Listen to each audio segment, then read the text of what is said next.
بسم اللہ الرحمن الرحیم۔ شروع کرتی ہوں اللہ کے نام سے جو بہت ہی نہایتی اور رحم کرنے والا ہے۔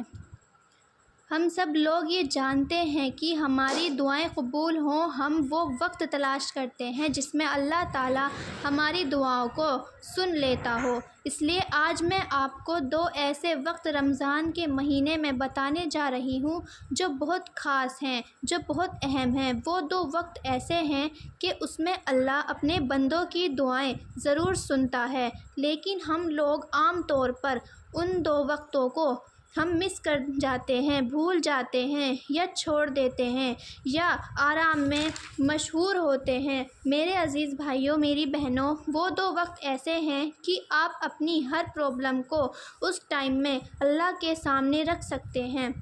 اللہ سولوشن دے گا۔ ٹھیک ہے، جو مقدر میں لکھا ہوا ہے وہی ہوگا، لیکن دعاؤں کے ذریعے اللہ تعالیٰ ہماری طبیعت کو ایسا بنا دیتا ہے کہ پھر جو مقدر میں لکھا ہوا ہوتا ہے ہم اللہ کے فیصلوں پر راضی رہنے والے ہو جاتے ہیں۔ آئیے جانتے ہیں وہ دو وقت کون کون سے ہیں۔ پہلے ہے تہجد کا وقت، اور تہجد کے وقت میں استغفار کرنا، اللہ سے توبہ کرنا، اللہ سے دعا مانگنا۔ آپ کو پتہ ہے کہ تہجد کے وقت میں اللہ کے سامنے رونا، اللہ کے سامنے گڑ گڑانا، یہ اللہ والوں کی ایک ایسی خوبی ہے جس کو اللہ تعالیٰ نے قرآن مجید میں بھی بیان کیا ہے کہ وہ لوگ جو تہجد کے وقت میں اٹھ کر اللہ کے سامنے آنسو بہاتے ہیں۔ یہ تہجد کے وقت عام دنوں میں بھی بہت خاص ہے، لیکن رمضان کے مہینے میں یہ بہت زیادہ خاص ہے۔ اس کی وجہ یہ ہے رمضان کے مہینے میں ہر چیز کی فضیلت بڑھ جاتی ہے۔ عام دنوں کا حال یہ ہے کہ تہجد کے وقت میں اللہ تعالیٰ آسمان میں دنیا پر آ کر اعلان لگواتا ہے کہ کوئی مانگنے والا کہ میں اس کو دوں، ہے کوئی مجھ سے طلب کرنے والا کہ میں اس کو عطا کروں، ارے بھائی کوئی ہے ضرورت مند کہ میں اس کی ضرورت کو پورا کروں۔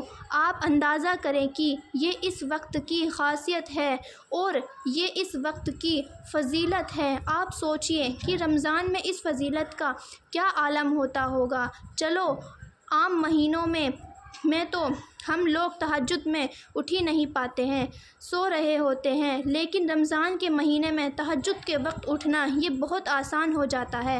آپ سحری کے لیے اٹھتے ہیں، تھوڑی سی دیر پہلے اٹھ جائیں، 4 رکعت سحری کی نیت سے پڑھیں، اس کے بعد توبہ استغفار اللہ کے سامنے کریں اور پھیلا دیں اپنے دامن کو، گرائیے اپنی آنکھوں سے آنسو، اٹھا دیجئے اپنے ہاتھوں کو، رونا شروع کر دیجئے، اپنے مالک کے سامنے گڑ گڑانا شروع کر دیجئے، اپنے اللہ کے سامنے جو آپ کی پرابلم کو آپ کی پرابلم ہو رکھیے اللہ کے سامنے۔ دوسرا وقت ہے افطار کا وقت۔ افطار کے وقت ایسا وقت ہے، اللہ کے نبی صلی اللہ علیہ وسلم کا ارشاد ہے کہ افطار کے وقت روزے دار کی دعا ضرور قبول کی جاتی ہے، لیکن اس وقت میں بھی ہم بازار میں ہوتے ہیں، خواتین کچن میں ہوتی ہیں اور اس قیمتی وقت کو ہم کھانے پکانے میں، کھانے کی تیاری میں مس کر دیتے ہیں۔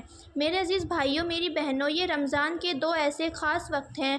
آپ کی کوئی بھی پرابلم ہو، آپ کی کوئی بھی مشکل ہو، آپ کا کوئی بھی درد ہو، آپ کے دل کی کوئی بھی بات ہو، یہ دو وقت ایسے ہیں کہ اس وقت میں آپ اپنے دامن کو پھیلا کر اللہ کے سامنے رونا شروع کیجئے۔ آج حال یہ ہے کہ ہمارے آنسو بندوں کے سامنے تو نکل آتے ہیں، لیکن اللہ کے سامنے ہماری آنکھ سے ایک آنسو بھی نہیں نکلتا۔ کبھی آپ نے سوچا ہے اس بارے میں کہ ہماری آنکھ سے اللہ کے سامنے دعا کے لیے ہاتھ اٹھاتے ہوئے کیوں نہیں آنسو نکلتا ہے؟ یہ دل کی سختی کی وجہ ہے، یہ دل کی سختی کی وجہ ہے۔ نکالیے اللہ کے سامنے آنسو، اپنی ہر مشکل کو اپنے مالک کے سامنے رکھیے، اللہ سے باتیں کیجئے۔ جیسے ایک بچہ اپنی ماں سے باتیں کرتا ہے، ایک چھوٹا سا بچہ جیسے اپنی ماں سے ضد کرتا ہے، جیسے وہ اپنی ماں سے ضد کر کے اپنی ہر بات کو منوا لیتا ہے۔ ماں سے جب بچہ ضد کرتا ہے تو ماں کی محبت جوش میں آ ہی جاتی ہے۔ سوچیے ذرا کہ اس ماں کو بنانے والا اور دنیا کے اندر جتنی بھی مائیں ہیں، ان ماؤں کو بنانے والا ہم سب کا پروردگار ہم سے کتنی محبت کرتا ہوگا۔ کیا ہم نے اس اللہ کے سامنے اپنے آنسو بہائے ہیں؟ کیا کبھی ہم نے اللہ سے اپنے درد کو بیان کیا ہے؟ کیا کبھی ہم نے اپنی مشکل کو، اپنی پرابلم کو اپنے مالک کے سامنے رکھا ہے؟ نہیں رکھا تو رکھیے، یہ دو وقت بہت قیمتی ہیں۔ پھیلا دیجیے اپنے ہاتھوں کو، اپنے دامن کو اللہ کے سامنے اور رونا شروع کیجیے۔ کوشش کیجیے رونا نہ آئے تو رونے جیسی شکل بنائیے۔ ایک بھکاری بھی جب 10 گھروں میں جاتا ہے اور رونے جیسی شکل بناتا ہے جیسے کہ وہ بہت غریب ہو، دنیا والوں کو بھی ترس آ جاتا ہے۔ اس دنیا کو بنانے والے اللہ کو ترس نہیں آئے گا؟ کیا یہ 2 وقت ہیں؟ اس میں آپ دعاؤں کو بالکل بھی مس مت کیجیے، اور جب دعا کے لیے آپ ہاتھ اٹھائیں تو مجھے اپنی دعاؤں میں یاد رکھیے۔